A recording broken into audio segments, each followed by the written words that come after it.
C. Joseph Vijay எனும் நான்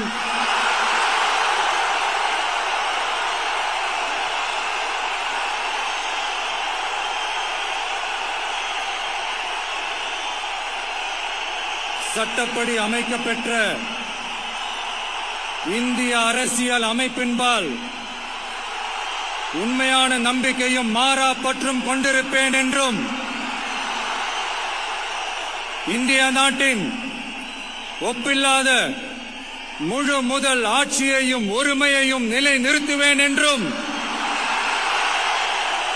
தமிழ்நாட்டு அரசின் முதலமைச்சராக உண்மையாகவும் உளச்சான்றின்படியும் என் கடமைகளை நிறைவேற்றுவேன் என்றும் அரசியல் அமைப்பிற்கும் சட்டத்திற்கும் இணங்க அச்சமும் ஒருதலை சார்பும் இன்றி விருப்பு வெறுப்பை விலக்கி பலதரப்பட்ட மக்கள் அனைவருக்கும் நேர்மையானதை செய்வேன் என்றும் ஆண்டவன் மீது ஆணையிட்டு உறுதிமொழிகிறேன்.